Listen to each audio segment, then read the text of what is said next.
Welcome to Smithsonian X 3D. To all of those of you in the auditorium and to all those of you on the webcast. My name is Günter Waibel. I'm the director of the Digitization Program Office at the Smithsonian, which is the host for this event, as well as the hub for 3D digitization activities at the Smithsonian. And I have a somewhat delicate task here today, because on the one hand, I want to get you all excited, and I want to tell you about why we brought you here. On the other hand, I can't let the cat out of the bag just too much yet, because the big announcements will be made by Smithsonian Secretary Clough. So you can watch me do this little tightrope dance up here. But the thing I definitely can tell you is why we called this event Smithsonian X 3D.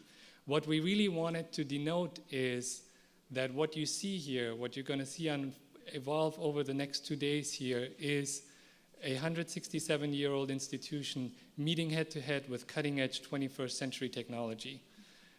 And we also wanted to denote in the title that somehow in that process, in that meeting, the Smithsonian is getting multiplied, amplified in its ability to execute on its mission of the increase and diffusion of knowledge. And that's actually a hypothesis we very rigorously tested, and that is the reason why you're here today. We really wanted to make sure that the tail isn't wagging the dog here. We really wanted to make sure that we're deploying technology, not for technology's sake, but because it truly furthers our mission. And in order to do that, we set up, you could almost call it an experiment. We've worked with many of our 19 museums and 9 research centers. We've asked them to nominate objects and scientific missions for 3D treatment, and then we've worked side by side, technologists with curators, with educators, with scientists, with conservators, to figure out what the impact of this technology is. What is the impact of having 3D data of a collections object or of a scientific site? And that process of learning, that process of discovery, led us to the launch event that we're all here to witness today. In the process, we've engaged with a whole variety of 3D scanning techniques and technologies like laser scanning, micro-CT scanning, as well as photogrammetry, which is taking a whole bunch of photos that overlap and then post-processing 3D data out of it. And we've also gathered a collection of use cases that, in its own way, is a microcosm of Smithsonian activities and Smithsonian collections. And I'll give you just, again, doing my little dance here, an impressionistic view of what this collection really consists of. So we've captured things that fly, like a bee and an airplane. We've captured things that float or swim, like a boat and a whale. We've also captured things that walk and crawl, like a mammoth and a crab. We've captured entire research sites. Not to brag, we've actually captured an entire supernova, the death of a star in outer space, courtesy of our colleagues from the Smithsonian Astrophysical Observatory. And defying easy categorization, we captured a garment, a hat, a sculpture, and so on and so forth. And the one thing all of these objects and all of these inquiries have in common is that they are one of a kind, because they are Smithsonian objects, and they tell a one-of-a-kind story. And now we can tell that story using 3D data. So what we've done here really is create use cases for the 3D application in museums. And we've created an internal collaboration around that, brought a lot of folks around the Smithsonian around this topic. But we've also reached out. We've also created an external collaboration. And we wouldn't be here today without the support of industry leaders who've helped us and who've shared our enthusiasm for the technology and for what we're trying to achieve. And this is the moment when I would like to acknowledge those who have stood side by side with us in this inquiry. I want to thank Autodesk for their support of this event and for the incredible way in which they are allowing us to bring Smithsonian content over the web to the world at large. I'd like to thank 3D Systems for their support of the conference and for their support of our rather ambitious 3D printing needs. I'd like to thank Direct Dimensions, who've helped us with the capture of 2 of our more complex collection objects. I'd also like to thank Faro Technologies, who've donated 3D scanning equipment to the Smithsonian 3D team. And additional support was provided by Geomagic, now 3D Systems Geomagic, API Services, as well as Interactive Institute Swedish ICT. This list really is a thank you, but it doesn't really adequately capture the kind of passion and the kind of expertise and the kind of creativity all of these folks brought to the table in working with us on this inquiry. We will hear from some of our sponsors today during our 2 p.m. panel, more of their side of the story, and I'm really looking forward also to hearing from them how they see the future unfold. This is also an opportune moment for me to acknowledge that there's one outstanding individual who can't be with us here today. Tony Peach was an early and a stalwart supporter of the Smithsonian working with Autodesk on this project and on this inquiry into the application of 3D technology to a museum setting. And as some of you may know, Tony Peach passed away in September, so he can't be with us here today. But I am thinking of the unfolding of this event really as part of Tony's legacy and a testament to his passion and his professionalism and to what he brought to this endeavor.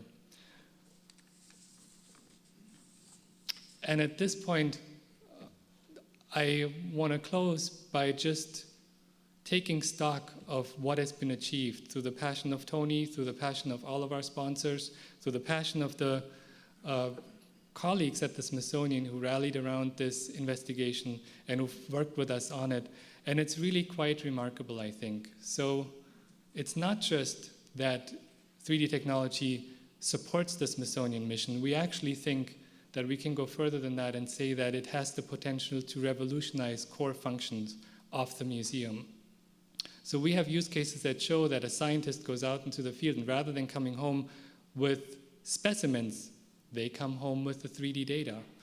We have ample evidence that educators and curators can use 3D data to storytell, to really get people into objects. And even more than that, we've had a good number of interactions where a curator has told us, you know what, now that I have this 3D data, I'm actually looking at this object in a different light. I'm asking different questions. I am learning new things about this object. So we are learning as well as the public can now learn with these models.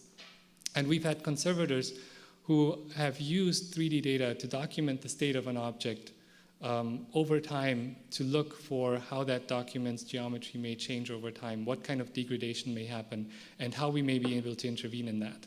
So that is, I think, extraordinary. It feels extraordinary to me. It feels really special to me.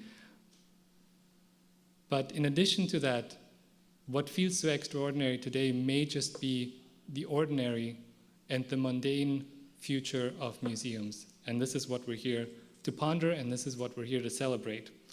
And with that, I am extremely pleased to introduce to you the best and the foremost friend of 3D technology and digitization at the Smithsonian, the author of the ebook Best of Both Worlds, Museums, Libraries, and Archives in a Digital Age, Smithsonian Secretary, Dr. Wayne Clough.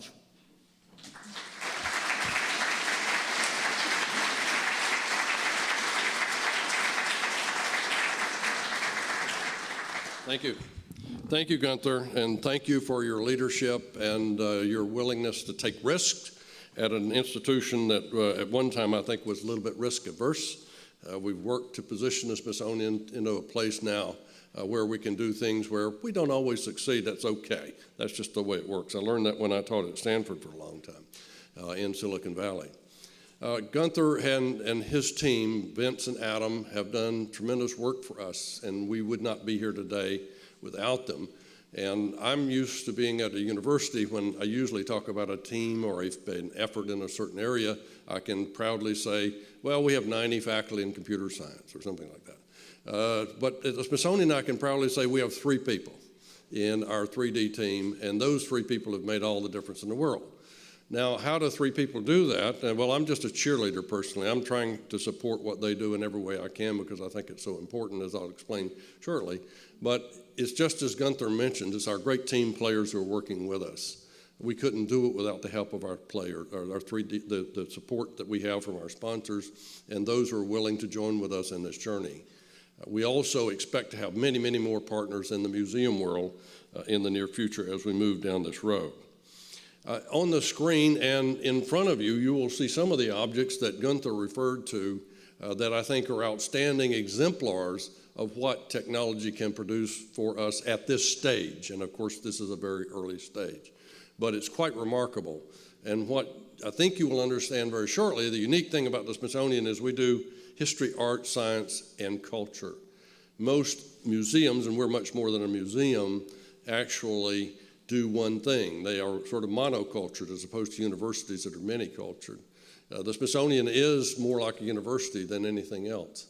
And what you're seeing behind me on the screen and in front of you here on the table is that 3D technology touches all of these areas. Not just one, but touches each and every one of these areas. And in fact, we are here, of course, in essence, as at the beginning. It was as if we were joining the Wright brothers and we were on Kitty Hawk, watching that plane take off. And we're just at the very beginning, and that's what makes it so exciting. It's always fun to be there at the beginning. So again, a warm welcome to all of you here. I look forward to this conference. I know it'll be going on for today and tomorrow. So I want to hear the outcome of this. We want to learn from others. One of the things I learned writing my book, we interviewed about 30 museums, archives, and libraries around the world, is that everybody's doing something and something very well. But the spectrum is very broad, and not everybody can capture what's going on across the entire spectrum. So we learn from each other, and we are here to learn from you. The important thing, I think, for today and for tomorrow is for us all to think big. Now, we sit in the middle of Washington, D.C., and we know the federal government is not necessarily providing lots of new funds to do many things, but I found before the days of sequester, this was one topic everybody was interested in. They want to see institutions like museums share their resources with the world, with the country, with people who don't have access to them. And so that's an important thing for us to do, and it's an exciting thing for most people, and they can understand it. British Prime Minister David Lloyd George once said, "Don't be afraid to take a big step. If one is indicated, you can't cross a chasm in 2 steps." Now, I just took a big, bold step this morning, I think, by entering into the scanning booth over at the Commons, so I hope something nice comes out of that. They told me they could make me look good, and I'm taking them on their word, because I'm told that tomorrow morning that my scan will somehow appear here, and we'll all see it together and see what that looks like. It reminded me, as I told some of my colleagues this morning, something similar to this happened to me when I was president of Georgia Tech, and I spoke at a Rotary in LaGrange, Georgia, and it's the home of the Milliken carpet tile facility, which is a highly advanced facility that can make any kind of carpet from any kind of picture. And at the end of my talk, they gave me a carpet tile of me. And my wife swears it's the best portrait of me that she's ever seen. It's much better than the one that's hanging at Georgia Tech. And I just told her, don't put it down on the floor so people can wipe their feet on it. So I'm looking forward to hopefully seeing another nice image of me in 3 dimensions. Now, the Smithsonian is a remarkable place, and I think it's a great place for us to be doing this because we can give exposure to the work that you're doing. We had over 31 million people came to our museums last year, 5 million more than just 5 years ago. And that illustrates, incidentally, that this technology is not a threat to the physical visit to a museum. It enhances it. It gives people an incentive to see the real thing, to actually walk in with others of our tribe, if you will, and to have that marvelous experience of looking at the Star-Spangled Banner. And I do that dozens of times a year, but never fails to thrill me when I do that with lots of people standing around, particularly children. And you realize the impact of that incredible flag that stood for us when we almost lost our country, and what it stands for and how tenuously it is attached to us because it's in such poor condition. We didn't get it until much later. But the point is, people want the real thing, and they will continue to seek it, but technology will enhance those kinds of visits. Now, that still leaves 300 million other Americans who probably did not come to see the Smithsonian Museum, some of whom cannot come, some of whom never think about coming. And I think it's very important that we try to reach as many people as possible with the great resources that we have here. I grew up in a small rural town in the southern part of the state of Georgia. I didn't know the Smithsonian existed until I was in college, and I became fascinated by what it represented and the fact that so few people in my hometown in that part of the state understood and appreciated what an enormous resource this was, not only for the American people, but for the world. And so we think that through technology, we can reach people all over the world in their classrooms, in their homes, and in their workplace. So again, we encompass so many different areas. We do have 19 museums and galleries. That's a large number. 2 of our museums are in New York City. We have one in Virginia over at Dulles Airport, our second Air and Space Museum. And of course, we have 9 research centers. We run the world's largest astrophysical observatory. And you'll hear something about the work that they're doing with digital imaging, which is fascinating into itself. And of course, we operate the National Zoo with its 2,000 living artifacts that we take care of every day. And the most fascinating one right now happens to be the tiny little panda who weighs 8 pounds. All right, we also have 182 affiliate museums. We work closely with these museums, and more closely actually in the last 3 or 4 years because of digital technology, to share ideas, to share educational materials, to share programs. Regional and small museums don't have the money to put on exhibitions themselves. And so it's challenging enough for us, but the more we can share these exhibitions digitally and through other means, the better we are for it and for the country. So the things that we learn, we can share with our affiliate museums, and many of them actually are doing very interesting things, and we can learn from them as well. The Smithsonian also has activities in over 130 countries around the world through the work that we do in biodiversity and science and art and culture, and we're active around the world. Now, our collections are massive and diverse. We have 137 million objects in our collections, most of which are scientific specimens. Now, I say that as if it sounds authoritative. I've personally never counted 137 million. But I know we have a lot because I've seen a lot. We have collection centers in Maryland to host most of these specimens. But they are critical to the future of our research agenda for both the Smithsonian and the world. The scientific collections help us understand the natural world as it was and now as it is becoming. And we share those collections with scholars around the world. Thousands come to visit every year, and many other government agencies use these as well. But in addition, we have 340,000 works of art. We have about 164,000 cubic feet of archival material in the many different archives at the Smithsonian. And we have thousands of audio recordings in our Folkways Center, and we have thousands of films. So as one group that came to visit with us said, you have some very interesting problems. We do. Because we have it all. We have the Space Shuttle Discovery, and we have microorganisms. We have works of art, and we have scientific specimens. It's all here. So it's fun to be at the Smithsonian and realize that we have these challenges, but also realize we have great opportunity. And of course, our own scientists and scholars, and the Smithsonian is based, and its whole base makeup is based on research and scholarship, and then sharing that knowledge is based in many ways on our collections. The exciting thing about the digital world is now we can let everyone see these collections. Now, our problem is scaling. It's difficult to digitize large numbers of these collections. And so we're looking with partners to help us with robotics and many other ways to scale this process up in any way we can. And Günter and his team is working with us on that as well. I should mention also, we've, of course, worked to broaden our base digitally. We now have almost 4 million social media followers at the Smithsonian. We have many ways now through different types of platforms for people to work with us, to crowdsource with us. We have 2 volunteer pages, so if you're interested in art or science, you can volunteer to help us digitally.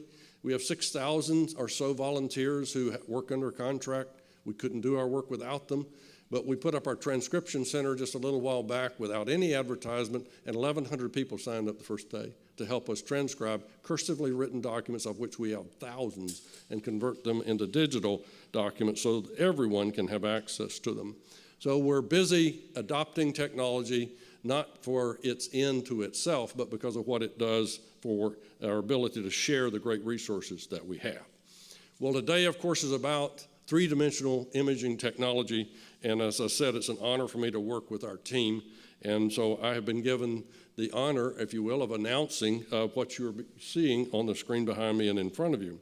So our use case projects, these are exemplars that, as Günter said, have been chosen by our museum and our curators and our scholars as iconic objects that they thought could do the most good in the early stages of three-dimensional digitization. And so you have to have the Wright Flyer. We have the Wright Flyer, the original first aircraft that could control its flight. We have a 1,500-year-old stone Buddha on the far right over here, sculpture, and that was a teaching Buddha. It taught you how to be a good Buddhist. And so it has these incredibly intricate carvings on it, which even if you're standing in front of the real thing, you can't see it all. And it's hard to see. It's hard to see it in 3 dimensions, just in physically, but now we have it in full 3-dimensional controllable patterns, which you can expand and look at all the intricate carvings. Günter mentioned boats. We have a gunboat, Philadelphia, the real thing, which was used to combat the British advance in Lake Champlain and stop that advance in that area. And it was sort of like a kamikaze plane because American sailors were told to get on these boats that had one small cannon and face a British warship. So you can imagine what happened. They all got sunk. But they did what they needed to do, and that was to prevent the advance of the British troops. And the gunboat Philadelphia was raised and now resides in the American History Museum. But not too many people go by and see it. It's not the kind of new, sexy thing that you see. But the fact is, it's an important story in our history. And Günter mentioned the storytelling. And so they've imaged the entire boat. And so it can be sent to schools and printed out in scale models and used to tell stories. And even Smithsonian Astrophysical Observatory offered up the idea of creating a 3D model of a supernova explosion derived from the data of one of the satellites that we operate for NASA. And we have it. And Günter mentioned the fossil whales, and you see 2 big segments here of a model that's been done with our friends with 3D printing, where that will go up in our Curious Center in Natural History as soon as we're able to put it up.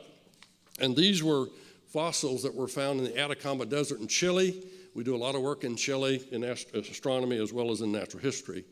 And our friends there called us up and said they were building a highway, and they found a number of these whale fossils that are about 10 million years old. And could we get down right away and look at them, because we're only going to let them stay open for a few weeks.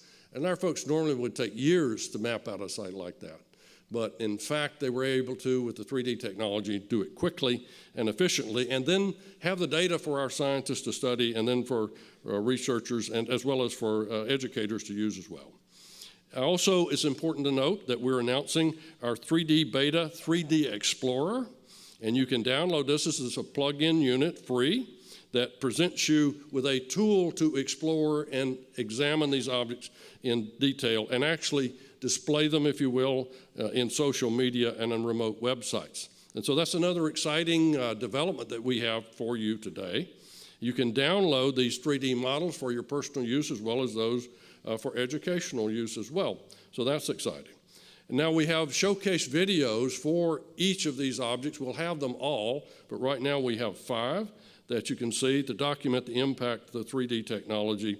And you'll see some of these videos later in the program. And I can tell you they are wowzers. They're really amazing. We talked a little bit about the print of the fossil whale. That's going to be the largest 3D print of any kind yet in history. So we're making history today in many different ways. And I hope you can see these pieces will be mounted together to become the entire whale fossil. So it's pretty dramatic, and it's really, really exciting.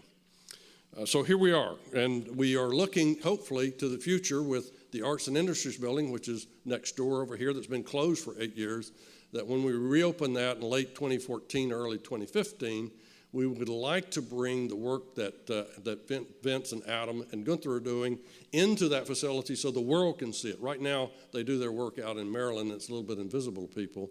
But we know people want to see how things are done. And we would like the public visiting the Smithsonian to be able to see that, get excited about it themselves, and take the message back home. So we're looking forward to that as well. So this is truly an exciting time for the Smithsonian, and it's an honor for me to participate with it.